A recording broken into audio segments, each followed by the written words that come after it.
സംസ്ഥാനത്ത് മഴക്കെടുതിയുമായി ബന്ധപ്പെട്ട് ഏത് സാഹചര്യത്തെയും നേരിടാൻ NDRF, പോലീസ് ഉൾപ്പെടെയുള്ളവർ സജ്ജമാണെന്ന് മുഖ്യമന്ത്രി വ്യക്തമാക്കി. ശക്തമായ മഴയുടെയും മണ്ണിടിച്ചിലിന്റെയും ഉരുൾപൊട്ടലിന്റെയും പശ്ചാത്തലത്തിൽ മുഖ്യമന്ത്രി റവന്യൂ മന്ത്രിയുമായും ചീഫ് സെക്രട്ടറിയുമായും ജില്ലാ കളക്ടർമാരുമായും ഫോണിൽ ബന്ധപ്പെട്ട് സ്ഥിതിഗതികൾ വിലയിരുത്തി. സംസ്ഥാനത്തിന്റെ വിവിധ ഭാഗങ്ങളിൽ കനത്ത മഴയും മണ്ണിടിച്ചിലും ഉരുൾപൊട്ടലും അടക്കം വലിയ നാശനഷ്ടങ്ങളാണ് റിപ്പോർട്ട് ചെയ്യപ്പെട്ടിരിക്കുന്നത്.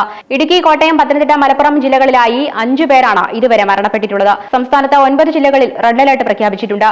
പരിക്കേറ്റവർക്ക് ഏറ്റവും മെച്ചപ്പെട്ട ചികിത്സ ലഭ്യമാക്കുവാനും പുനരധിവാസ പ്രവർത്തനങ്ങൾ യുദ്ധകാലാടിസ്ഥാനത്തിൽ വേഗത്തിലാക്കാനും സർക്കാർ കർശന നിർദ്ദേശവും നൽകിയിട്ടുണ്ട്.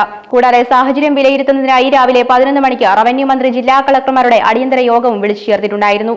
കാര്യങ്ങൾ നിലവിൽ നിയന്ത്രണ വിധേയമാണെന്നും തെക്കൻ ജില്ലകളിൽ മഴ കുറയാനാണ് സാധ്യതയെന്നും സർക്കാർ അറിയിക്കുന്നു. അപകട സാധ്യതയുള്ള പ്രദേശങ്ങളിൽ നിന്ന് ആളുകളെ സുരക്ഷിത സ്ഥാനങ്ങളിലേക്ക് മാറ്റി താമസിപ്പിക്കാൻ കർശന നിർദ്ദേശവും നൽകിയിട്ടുണ്ട്.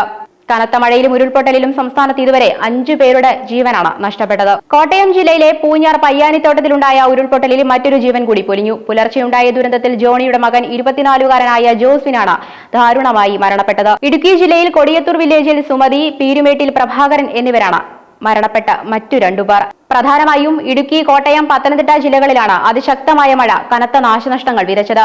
സംസ്ഥാനത്ത് മഴയുടെ കാഠിന്യം കണക്കിലെടുത്ത് ദുരന്ത നിവാരണ അതോറിറ്റി അതീവ ജാഗ്രതാ നിർദ്ദേശവും പുറപ്പെടുവിച്ചിട്ടുണ്ട്. ശക്തമായ മഴ തുടരുന്ന സാഹചര്യത്തിൽ സംസ്ഥാനത്തെ 9 ജില്ലകളിൽ റെഡ് അലർട്ട് പ്രഖ്യാപിച്ചിട്ടുണ്ട്. 5 ജില്ലകളിൽ ഓറഞ്ച് അലർട്ടും നിലവിലുണ്ട്. ദുരന്ത നിവാരണ അതോറിറ്റി ഉദ്യോഗസ്ഥൻ ശേഖർ കുര്യാക്കോസ് നൽകുന്ന വിവരമനുസരിച്ച് പത്തനംതിട്ട വടശ്ശേരിക്കരയിൽ 24 മണിക്കൂറിനുള്ളിൽ ഞെട്ടിക്കുന്ന രീതിയിൽ 302 മില്ലിമീറ്റർ മഴയാണ് ലഭിച്ചത്. സമീപ പ്രദേശമായ ലാഹയിൽ 260 മില്ലിമീറ്റർ മഴയും രേഖപ്പെടുത്തി. വിദ്യാർത്ഥികളുടെ സുരക്ഷ മുൻനിർത്തി സംസ്ഥാനത്ത് ഇന്ന് 9 ജില്ലകളിൽ വിദ്യാഭ്യാസ സ്ഥാപനങ്ങൾക്ക് ജില്ലാ കളക്ടർമാർ അവധി പ്രഖ്യാപിച്ചിട്ടുണ്ട്. പത്തനംതിട്ട, വയനാട്, ഇടുക്കി, കോട്ടയം, പാലക്കാട്, കോഴിക്കോട്, മലപ്പുറം, ആലപ്പുഴ, കണ്ണൂർ എന്നീ ജില്ലകളിലെ വിദ്യാഭ്യാസ സ്ഥാപനങ്ങൾക്കാണ് അവധി. തീരദേശങ്ങളിലും മലയോര മേഖലകളിലും കനത്ത ജാഗ്രതാ നിർദ്ദേശം നൽകിയിട്ടുണ്ട്. അനാവശ്യ യാത്രകൾ ഒഴിവാക്കണമെന്നും ദുരന്ത നിവാരണ അതോറിറ്റിയുടെയും പോലീസിന്റെയും നിർദ്ദേശങ്ങൾ കൃത്യമായി പാലിക്കണമെന്നും അധികൃതർ അഭ്യർത്ഥിക്കുന്നു. പത്തനംതിട്ട മുതൽ ഇടുക്കി അതിർത്തി വരെ കനത്ത മഴയാണ് കഴിഞ്ഞ മണിക്കൂറുകളിൽ അനുഭവപ്പെട്ടിട്ടുള്ളത്. സംസ്ഥാനത്ത് വലിയ തോതിലുള്ള നാശനഷ്ടങ്ങളാണ് റിപ്പോർട്ട് ചെയ്യപ്പെട്ടിട്ടുള്ളതും. റോഡുകളിലേക്ക് മണ്ണും മരങ്ങളും വീണ് ഗതാഗതം തടസ്സപ്പെട്ടെങ്കിലും സംസ്ഥാന ദുരന്ത നിവാരണ അതോറിറ്റിയുടെയും റവന്യൂ വകുപ്പിന്റെയും കൃത്യമായ ഇടപെടൽ മൂലം വലിയൊരു ദുരന്തം ഒഴിവാക്കാനായി എന്നാണ് ഔദ്യോഗിക വിവരങ്ങൾ വ്യക്തമാക്കുന്നത്. സംസ്ഥാനത്ത് പത്തനംതിട്ട മുതൽ ഇടുക്കി അതിർത്തി വരെയുള്ള പ്രദേശങ്ങളിലാണ് നിലവിൽ ഏറ്റവും ശക്തമായ മഴക്കെടുതി ഉണ്ടായിരിക്കുന്നതെന്ന് ദുരന്ത നിവാരണ അതോറിറ്റി ഉദ്യോഗസ്ഥൻ ശേഖർ കുര്യാക്കോസ് വ്യക്തമാക്കി. സാധാരണയായി കാണുന്ന മഴയുടെ അളവിലും വളരെ കൂടുതലായ അതിതീവ്ര മഴയാണ് ഈ മേഖലകളിൽ ചുരുങ്ങിയ സമയത്തിനുള്ളിൽ പെയ്തിറങ്ങിയത്. പത്തനംതിട്ട ജില്ലയിലെ വടശ്ശേരിക്കരയിൽ വെറും 24 മണിക്കൂർ പോലും തികയുന്നതിന് മുൻപാണ് ഭീതിതമായ രീതിയിൽ 302 മില്ലിമീറ്റർ മഴ രേഖപ്പെടുത്തിയത്. ഇത് വളരെ അസാധാരണമായ ഒരു സാഹചര്യമാണ് സൂചിപ്പിക്കുന്നത്. ഇത്രയും കുറഞ്ഞ സമയത്തിനുള്ളിൽ ഇത്രയധികം വെള്ളം പെയ്തിറങ്ങുമ്പോൾ സ്വാഭാവികമായും മലവെള്ളപ്പാച്ചിലിനും ഉരുൾപൊട്ടലിനും സാധ്യതയേറുന്നു. അതുപോലെ തന്നെ പത്തനംതിട്ടയിലെ മറ്റൊരു പ്രധാന മലയോര മേഖലയായ ലാഹയിലും കനത്ത മഴയാണ് ലഭിച്ചത്. ലാഹയിൽ 260 മില്ലിമീറ്റർ മഴയാണ് ചുരുങ്ങിയ മണിക്കൂറുകൾക്കുള്ളിൽ പെയ്തിറങ്ങിയത്. ഈ കണക്കുകൾ വ്യക്തമാക്കുന്നത് പത്തനംതിട്ട ജില്ലയിലെ മലയോര മേഖലകൾ എത്രമാത്രം അപകടാവസ്ഥയിലാണെന്നാണ്. എങ്കിലും സർക്കാരിന്റെയും ദുരന്ത നിവാരണ അതോറിറ്റിയുടെയും ഭാഗത്തു നിന്നും കൃത്യസമയത്ത് ലഭിച്ച ജാഗ്രതാ നിർദ്ദേശങ്ങൾ വലിയ തോതിൽ ജീവഹാനി ഒഴിവാക്കുന്നതിൽ നിർണായക പങ്ക് വഹിച്ചുവെന്ന് ശേഖർ കുര്യാക്കോസ് എടുത്തു പറയുന്നു. നേരത്തെ തന്നെ നൽകിയ മുന്നറിയിപ്പുകളെ തുടർന്ന് പല പ്രദേശങ്ങളിലെയും ജനങ്ങൾ സുരക്ഷിത സ്ഥാനങ്ങളിലേക്കും ദുരിതാശ്വാസ ക്യാമ്പുകളിലേക്കും മാറി താമസിച്ചിരുന്നു. ഇത് വലിയ അപകടങ്ങൾ ഒഴിവാക്കാൻ സഹായിച്ചു. റവന്യൂ വകുപ്പ് മന്ത്രിയുടെ നേതൃത്വത്തിലാണ് സംസ്ഥാനത്തെ കാര്യങ്ങൾ നിലവിൽ ഏകോപിപ്പിച്ചു വരുന്നത്. മഴക്കെടുതി രൂക്ഷമായ ജില്ലകളിലെ കളക്ടർമാരുമായും മറ്റു ഉദ്യോഗസ്ഥരുമായും നിരന്തരം ബന്ധപ്പെട്ടുകൊണ്ട് രക്ഷാപ്രവർത്തനങ്ങളും ദുരിതാശ്വാസ പ്രവർത്തനങ്ങളും മന്ത്രി നേരിട്ട് നിരീക്ഷിച്ചുകൊണ്ടിരിക്കുകയാണ്. അടിയന്തര സാഹചര്യങ്ങളെ നേരിടാൻ ഫയർഫോഴ്സും സിവിൽ ഡിഫൻസ് ടീമുകളും സജ്ജമായി രംഗത്തുണ്ട്. കോട്ടയം ജില്ലയിലെ മീനച്ചിലാറ്റിലെ ജലനിരപ്പ് ഉയർന്നത് സംബന്ധിച്ചും ദുരന്ത നിവാരണ അതോറിറ്റി വ്യക്തത വരുത്തിയിട്ടുണ്ട്.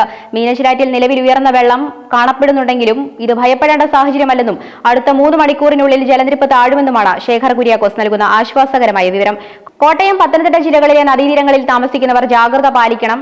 എന്നാൽ മഴയുടെ തീവ്രത തെക്കൻ ജില്ലകളിൽ കുറഞ്ഞു വരുന്നത് ആശ്വാസം നൽകുന്ന കാര്യമാണ്. തെക്കൻ കേരളത്തിലെ മലയോര മേഖലകളിൽ തുടർച്ചയായി പെയ്തുകൊണ്ടിരുന്ന മഴയ്ക്ക് ശമനം വന്നു തുടങ്ങിയിട്ടുണ്ട്.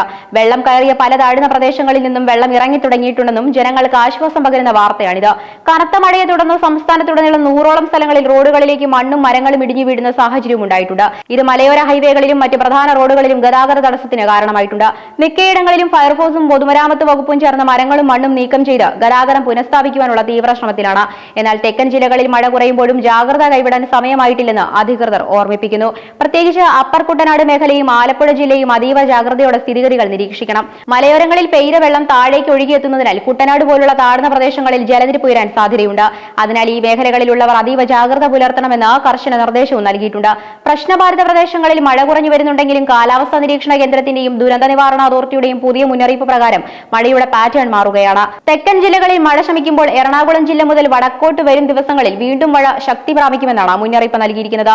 തൃശൂർ, പാലക്കാട്, മലപ്പുറം, കോഴിക്കോട്, വയനാട്, കണ്ണൂർ, കാസർഗോഡ് തുടങ്ങിയ വടക്കൻ മധ്യ കേരള ജില്ലകളിൽ കനത്ത മഴയ്ക്കും കാറ്റിനും സാധ്യതയുണ്ട്. അതിനാൽ ഈ ജില്ലകളിലെ ജനങ്ങളും ഭരണ സംവിധാനങ്ങളും അതീവ ജാഗ്രത പാലിക്കേണ്ടതുണ്ട്.